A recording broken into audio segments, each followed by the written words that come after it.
The rain poured relentlessly over San Diego, turning the streets into shimmering rivers of reflected neon lights.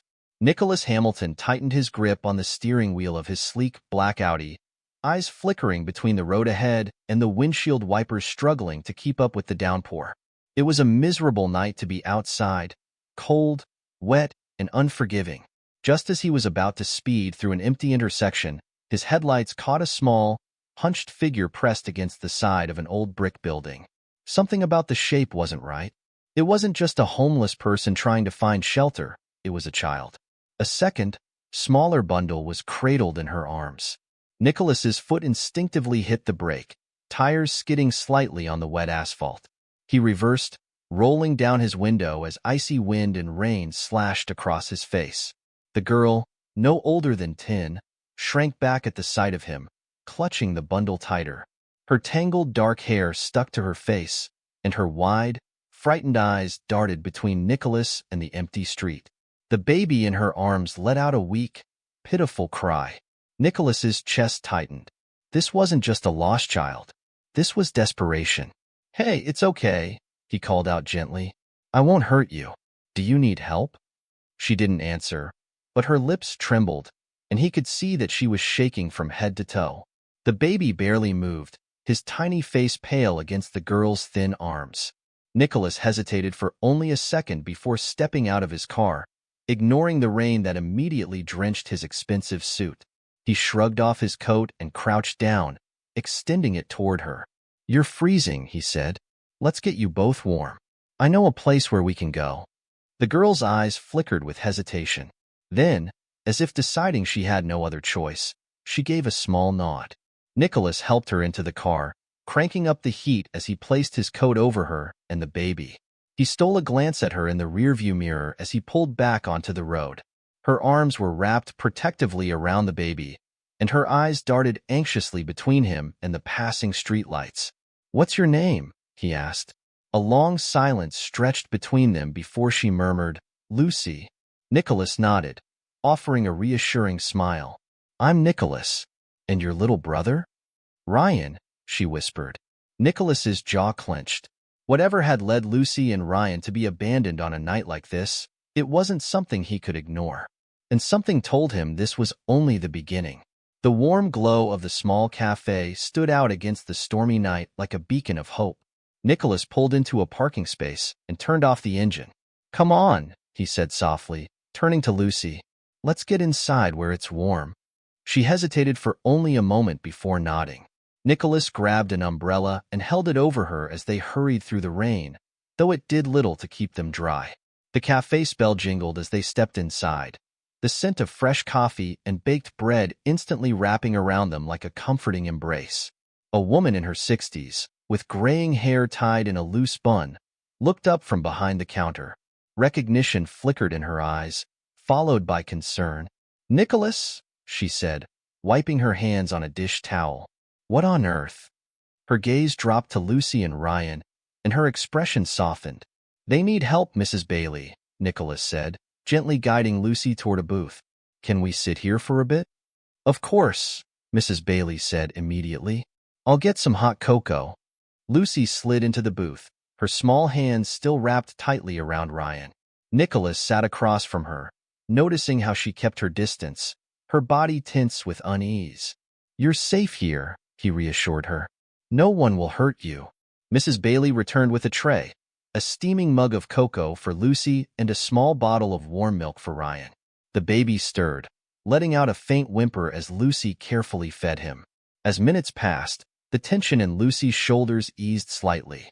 Her fingers curled around the warm mug, and she took small, cautious sips. "Do you live on the streets, sweetheart?" Mrs. Bailey asked gently. Lucy shook her head. "We came from an orphanage." Nicholas's brows furrowed. "An orphanage?"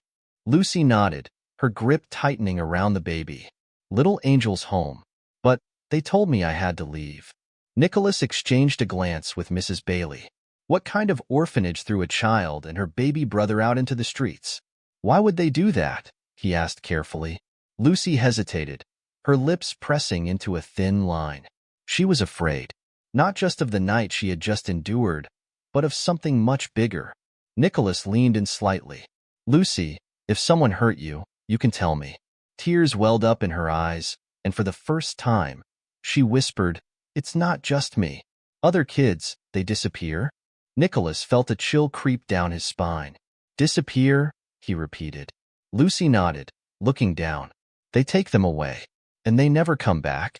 Mrs. Bailey covered her mouth in shock. Nicholas, however, felt something else entirely: rage. Something was very wrong with Little Angel's home. And if Lucy was telling the truth, then she and Ryan had barely escaped something far worse than just abandonment. Nicholas set down his cup and met Lucy's gaze with quiet determination. "I believe you," he said, "and I promise you, I'm going to find out what's really going on." Lucy looked at him, uncertainty flickering in her eyes. But for the first time that night, there was also something else: hope. The hours after their arrival at Mrs. Bailey's cafe passed in a blur for Nicholas. His mind raced, the pieces of the puzzle tumbling around. But nothing made sense. How could a place meant to care for children, an orphanage, no less, be involved in something so sinister? He looked over at Lucy, who was sitting quietly, cradling Ryan in her arms. The little boy had fallen asleep, his tiny hand resting against her chest. Despite her exhaustion, Lucy still looked every bit the protective older sister, but there was a heaviness in her eyes, a weariness that went beyond just the physical toll of the night. Nicholas had never been a man who dealt well with helplessness. He'd made a name for himself in business by solving problems, turning potential failures into successes, and overcoming the odds. But this was different. This wasn't about profit margins or market shares. It was about the innocent lives that had been wrecked in the process of greed and exploitation. And Lucy and Ryan were just two of many. "Lucy," he said gently, his voice soft, "I need you to tell me more about the orphanage. Everything. Don't leave anything out." She hesitated, her fingers trembling as she stroked Ryan's hair. Her gaze flickered toward Mrs. Bailey, who stood silently at the counter, but the cafe owner only nodded, giving her silent permission. Lucy took a deep breath before speaking, her voice barely above a whisper. "The orphanage. It wasn't always like this. At first, it seemed okay. We had food, clothes, but then people started changing."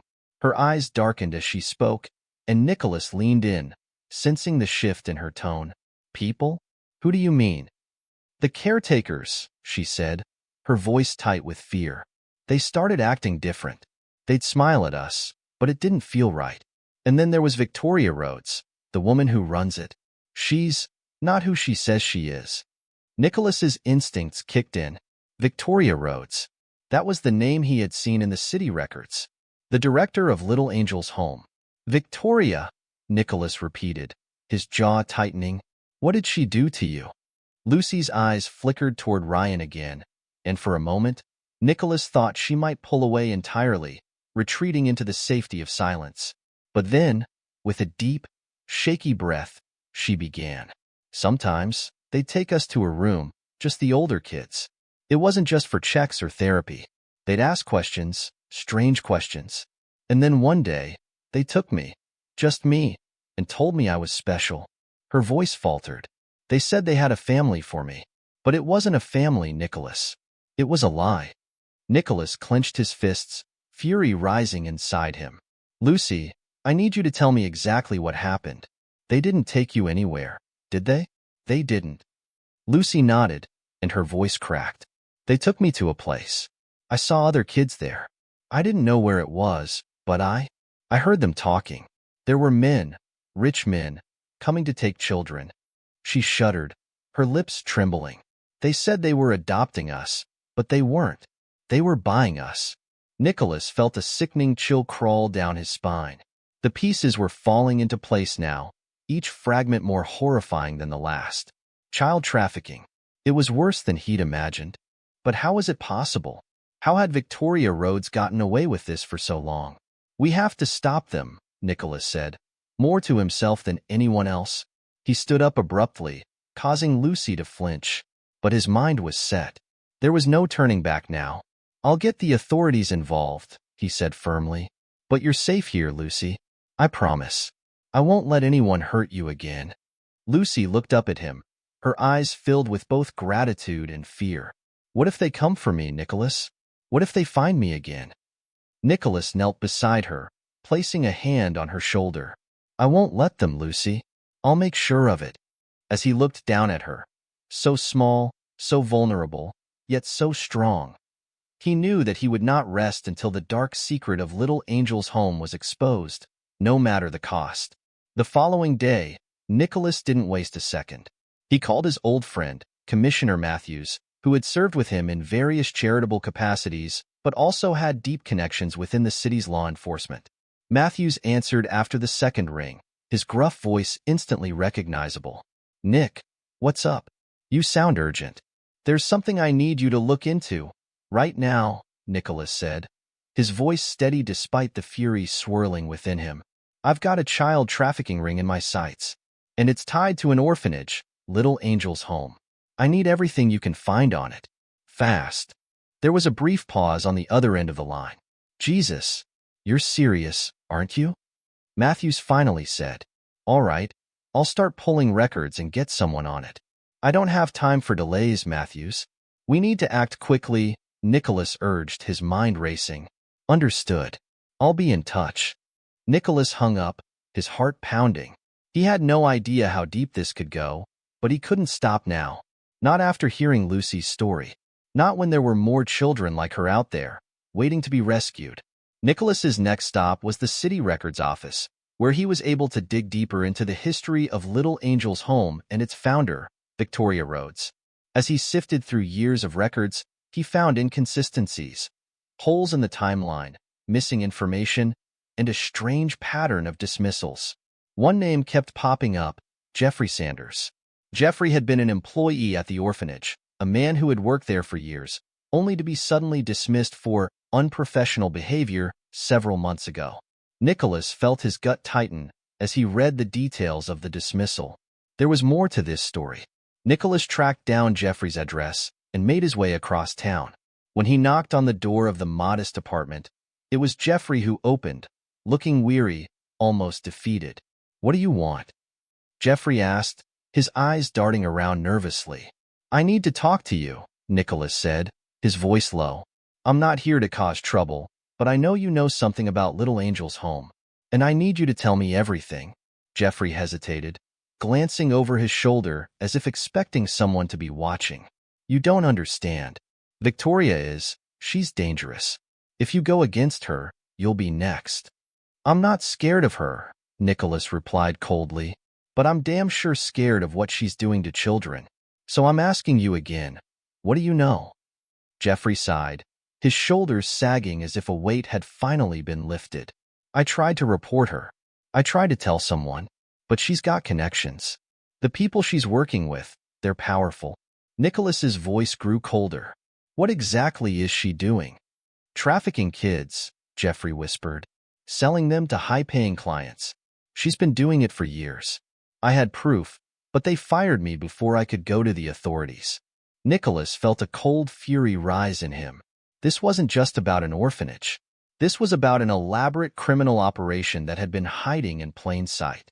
Where are the kids now? Nicholas demanded. Jeffrey shook his head, looking even more terrified. I don't know, but I know they're moving them soon. They've got a buyer lined up. Nicholas stood, resolve hardening in his chest. Then we don't have much time. With Jeffrey's testimony in hand, Nicholas knew the investigation was just beginning. But one thing was clear. Victoria Rhodes wasn't going down without a fight. And neither was he. Nicholas paced back and forth in his office, his mind swirling with everything he had just learned. Jeffrey's testimony had only solidified the nightmare that Lucy had described, but it wasn't enough. There was still no concrete proof to expose Victoria Rhodes or bring down the entire operation. In the back of his mind, he knew the stakes were getting higher. The deeper he dug, the more dangerous it became. Not just for him, but for Lucy and Ryan. He couldn't let fear dictate his actions now. Nicholas reached for his phone and dialed Commissioner Matthews. The phone rang twice before Matthews's gruff voice filled the line. Nick? Got news? Not yet, Nicholas replied. But I need you to focus on someone for me, Jeffrey Sanders. He worked at Little Angel's home before he was fired. He said he had proof of the trafficking ring, but he didn't get the chance to report it. Can you pull up any background information on him? Already on it, Matthews said. I'll check out his file and see if we can get anything useful. Nicholas rubbed his temples as he thought about the next step. Jeffrey had already made it clear how dangerous this was, but the one thing that lingered in his mind was Victoria's ability to stay ahead of the law. It wasn't just about the orphanage.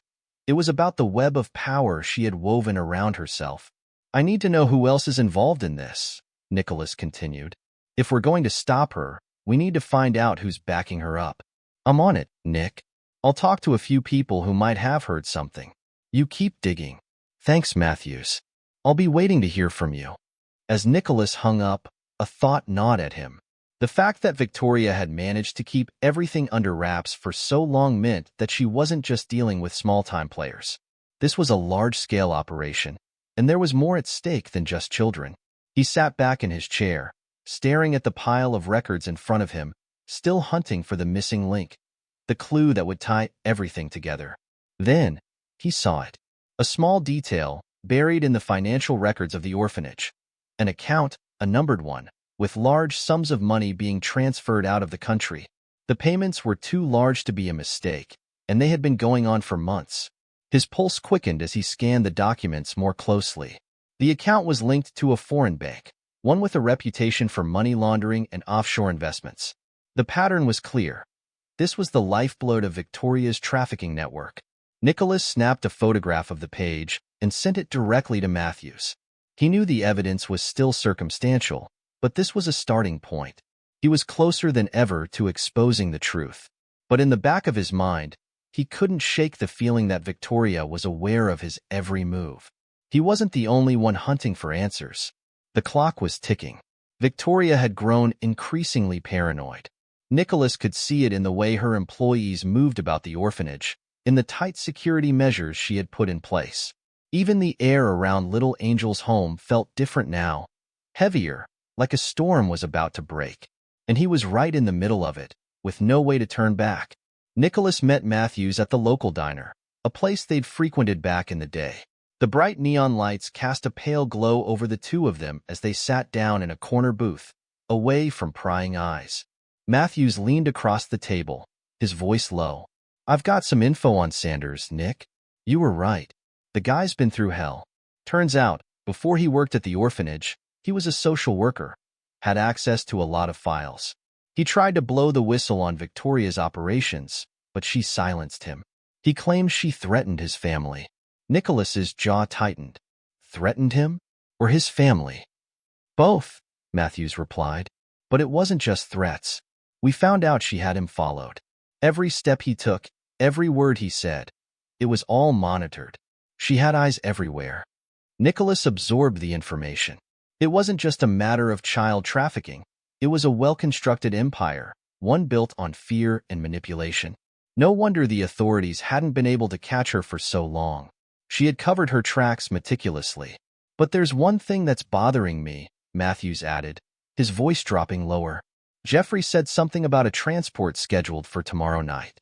He doesn't know the exact details, but he thinks it's a shipment of children. Nicholas's heart skipped a beat. Where's it going? Matthews shook his head. That's the problem.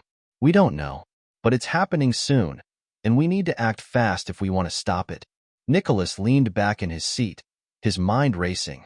They had no time to waste. He had to find out where the children were being taken, and he needed to get to them before Victoria and her people did. The clock was ticking, and every moment was one they couldn't afford to lose. I'll set up surveillance, Nicholas said, standing up abruptly. We'll get answers, Matthews. We have to. For Lucy. For Ryan. Matthews nodded, a grim expression on his face. I'll mobilize a team. You keep your head down. We don't want to spook them. Nicholas walked out of the diner with a newfound sense of urgency. He could already feel the storm closing in. There was no way Victoria would let him get in her way now, not with so much money at stake. But Nicholas wasn't going to back down. He had a promise to keep, to Lucy, to Ryan, and to every other child still trapped in the shadows. As he made his way to the car, he couldn't shake the feeling that this was the moment of truth. The raid had to happen soon, or it would be too late. But would they get there in time? And what would they find when they did? The storm was only just beginning. Nicholas stood in the darkened alley outside a nondescript warehouse, his breath visible in the cool night air.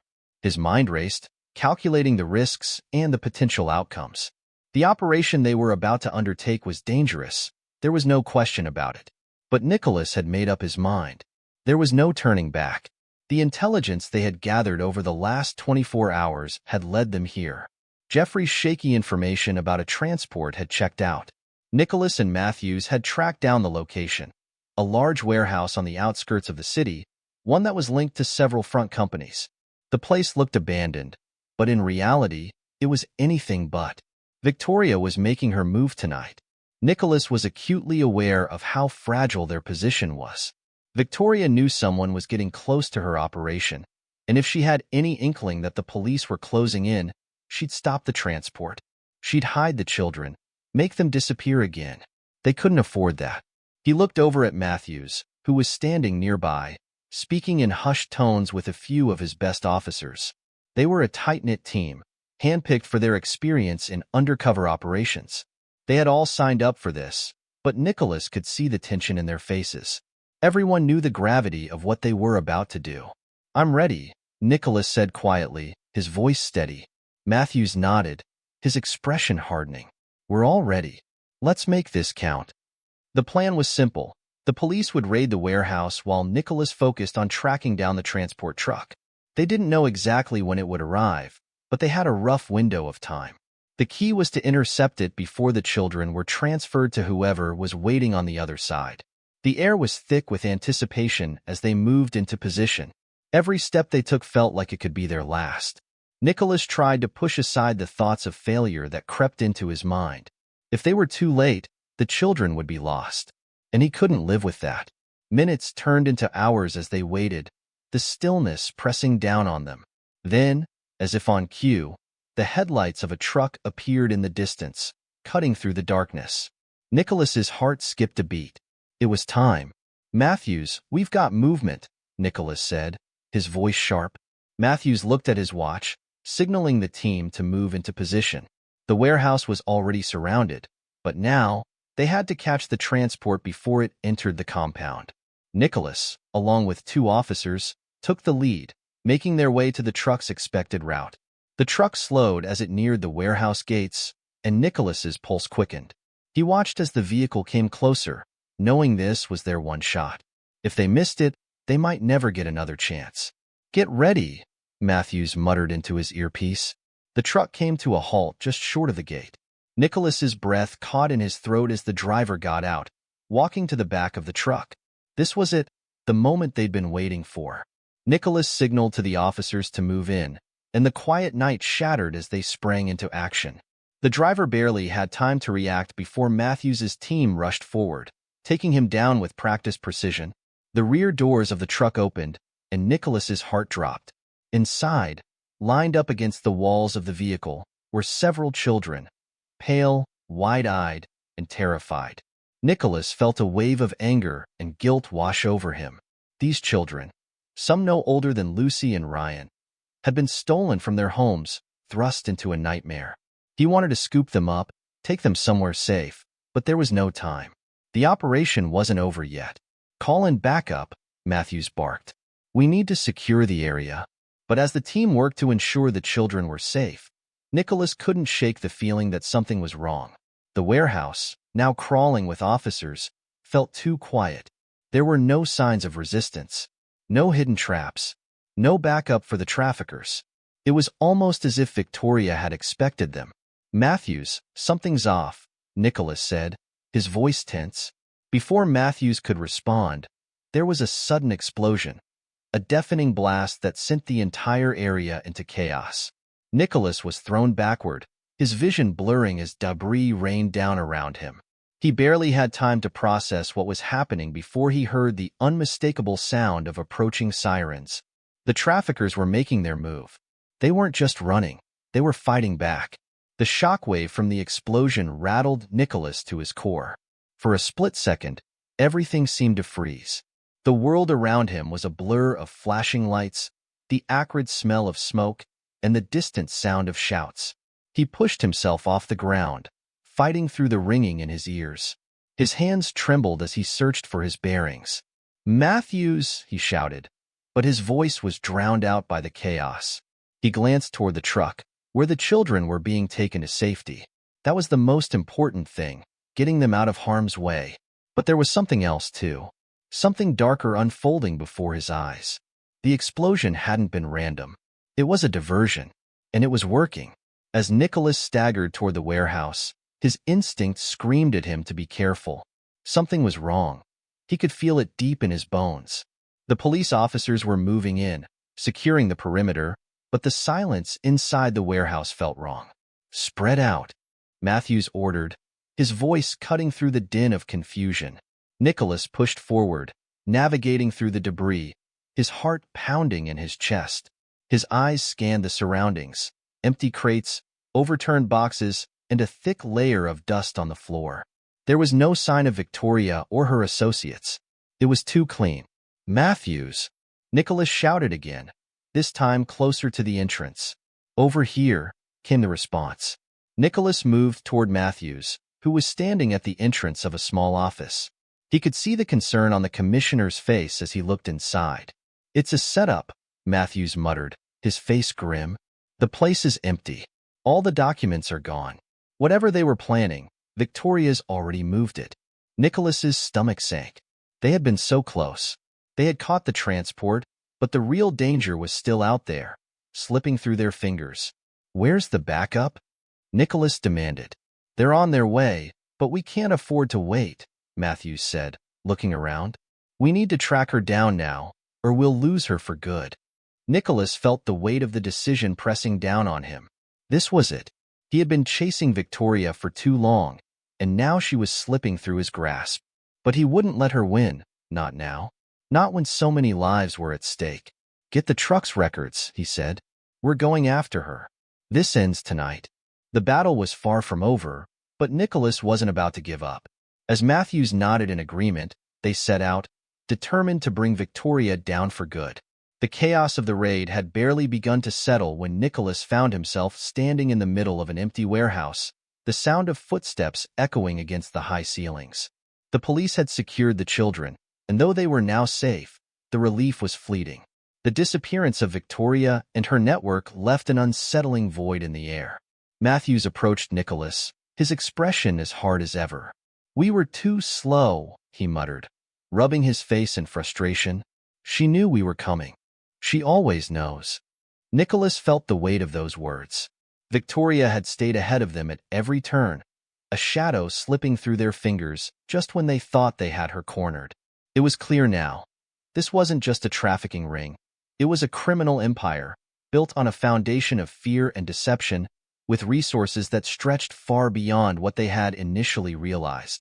As the team continued to process the area, Nicholas's phone buzzed in his pocket. He pulled it out and saw an unfamiliar number. Without hesitation, he answered. "Mr. Hamilton?" A voice crackled over the line. "This is Justin Blake, a lawyer working with the city's anti-trafficking task force." "Blake, what's going on?" "I've got something you need to see," Blake said, his voice urgent. "You're looking in the wrong place, Nick. Victoria Rhodes is just the tip of the iceberg. I've been digging into some old files from her charities. She's tied to people in higher positions, people who can make this whole thing disappear." Nicholas's blood ran cold. "What do you mean? Who?" "I'm not sure yet," Blake replied. "But the deeper I go, the more I see connections to politicians, businessmen, even law enforcement, people with enough power to protect her." Nicholas's mind raced. He had always suspected that there was more to this than just a rogue trafficker.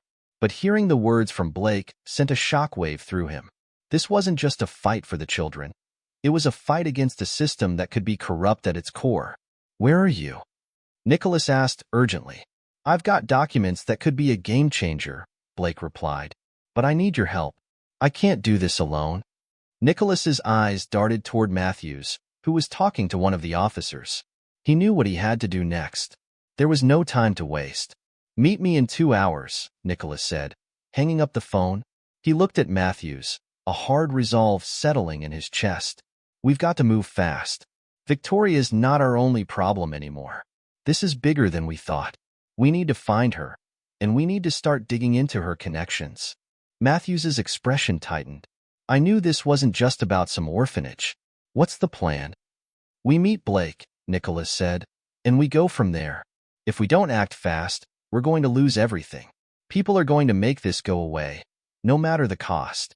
The magnitude of what they were up against hit Nicholas harder than ever. They were no longer just chasing down a criminal.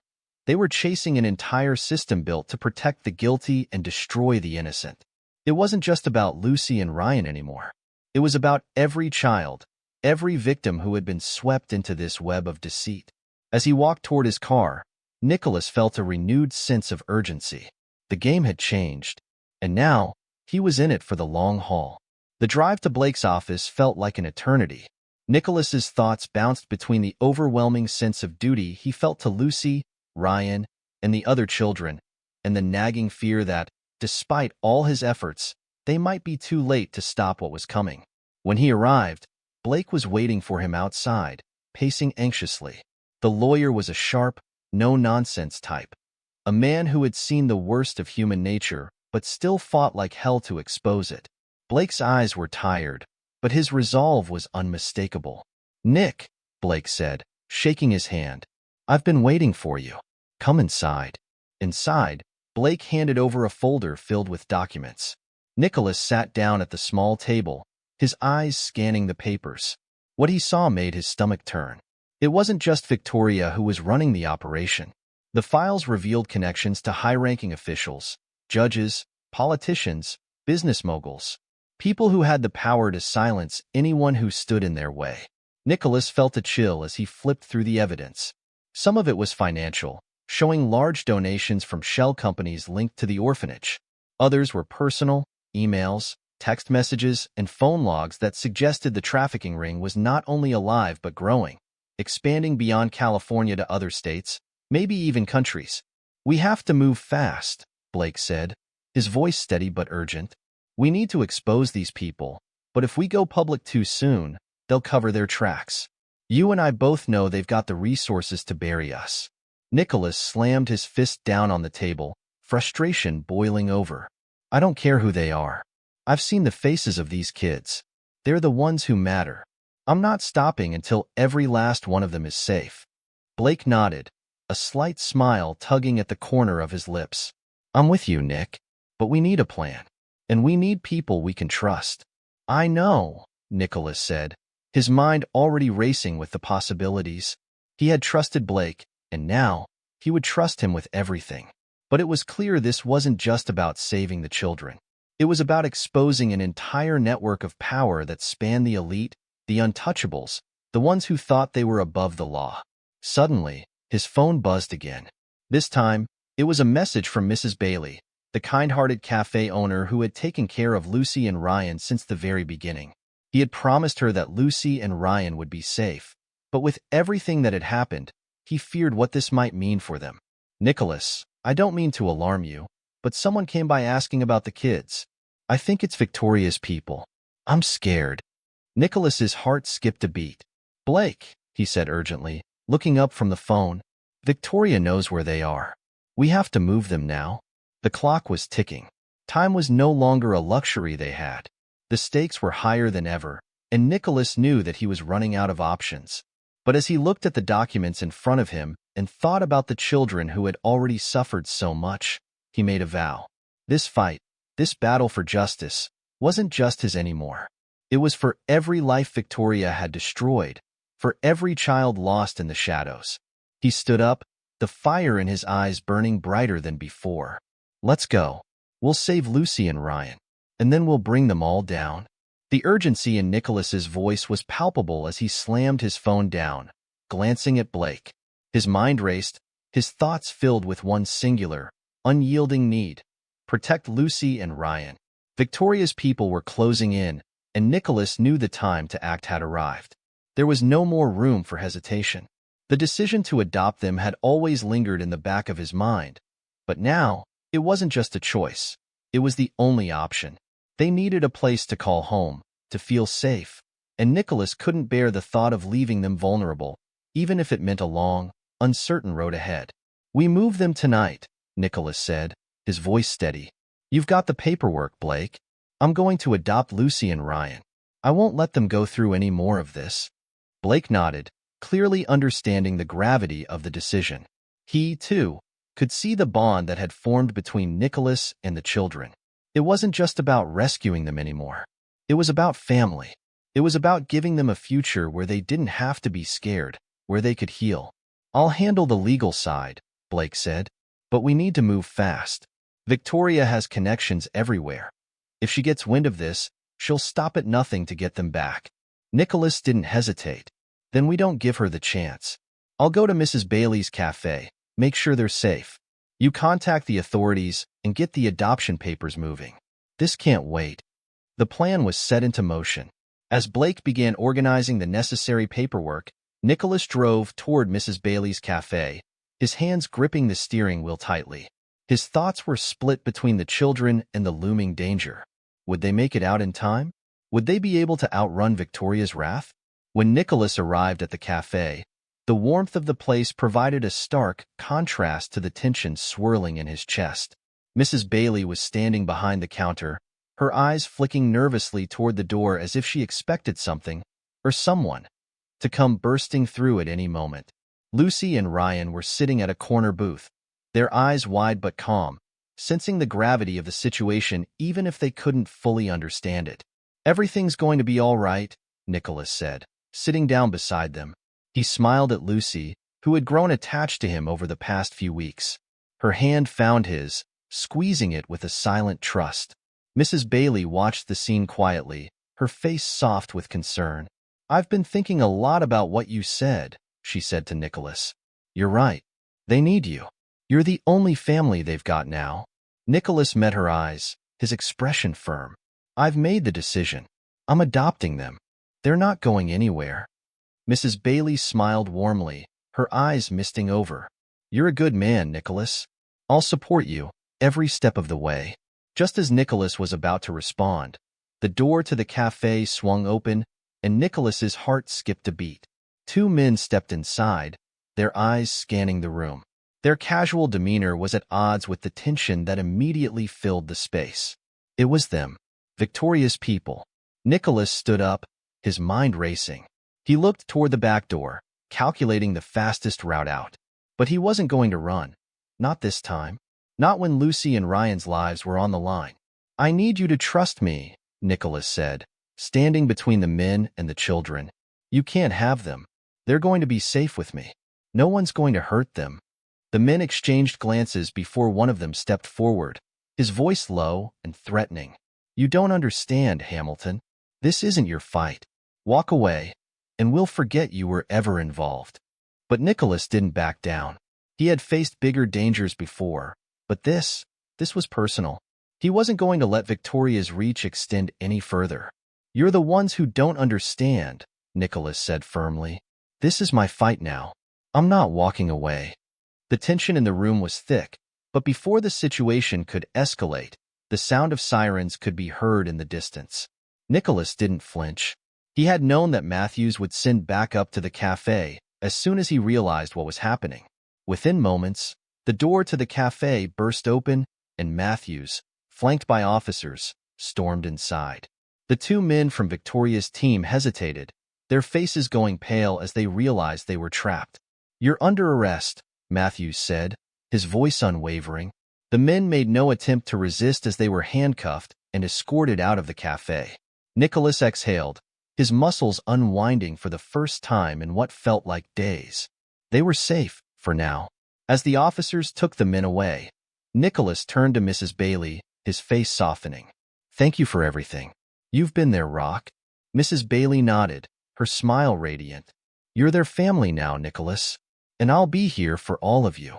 He looked down at Lucy and Ryan, their faces a mixture of confusion and relief. They hadn't fully grasped what had just happened, but Nicholas could see it in their eyes, the trust, the love, the hope. I'm not going anywhere, Nicholas whispered. The trial of Victoria Rhodes was set to begin in a matter of days, and Nicholas felt the weight of the upcoming battle press on his shoulders. He had fought for Lucy and Ryan, and now he had to fight for every child who had been stolen, manipulated, and exploited by her network. The legal system would be their battleground, and Nicholas was determined to ensure that justice would prevail. The investigation had uncovered more than anyone had anticipated. The breadth of Victoria's trafficking ring extended far beyond California, reaching into other states, with roots buried deep in the underground world of human trafficking. But with the evidence they had gathered, it wasn't just Victoria who would face justice. It was everyone involved, from the politicians to the law enforcement officers who had turned a blind eye for too long. Nicholas spent every waking hour preparing, working with Blake, Matthews, and the rest of the task force to piece together the final pieces of the puzzle. But as the trial loomed closer, the sense of uncertainty never left him. The corruption ran deep, and he knew that powerful people would stop at nothing to see the case go away. On the day of the trial, the courtroom was packed. Reporters lined the walls, and a sense of anticipation filled the air. Nicholas took his seat beside Blake, his heart pounding in his chest. He could hear the faint whispers of the crowd, but his focus remained fixed on the front of the room, on Victoria Rhodes, who sat with a smug expression, seemingly untouched by the weight of her crimes. But Nicholas wasn't afraid. He had already won. The trial was long, and it was ugly. But with every piece of evidence they presented, the case against Victoria grew stronger.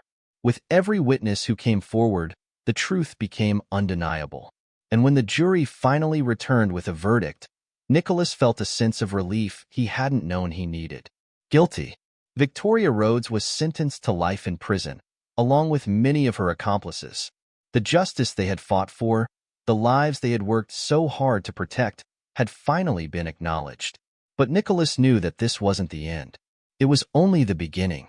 As he stood outside the courthouse, surrounded by reporters and the families of the children who had been rescued, Nicholas realized that his life had changed forever. He had come into this fight seeking justice for a pair of lost children, but now, his purpose had expanded. It wasn't just about wealth anymore. It wasn't just about success. It was about making a difference in the world, fighting for the voiceless, for the forgotten. He looked down at Lucy and Ryan, their hands wrapped tightly around his own. They were safe now. They had a home, and together, they would start a new chapter. Nicholas smiled. The battle was over, but the war for justice, his new mission, had just begun. Thank you so much for taking the time to listen to the full story. I hope you felt the intensity and emotion in Nicholas's journey with Lucy and Ryan. If you enjoyed the story, please make sure to hit the like button and share this video with your friends. If you haven't subscribed yet, go ahead and click that subscribe button and turn on the notifications so you won't miss out on more exciting and captivating stories in the future. Thank you for your support, and I look forward to seeing you in the next video.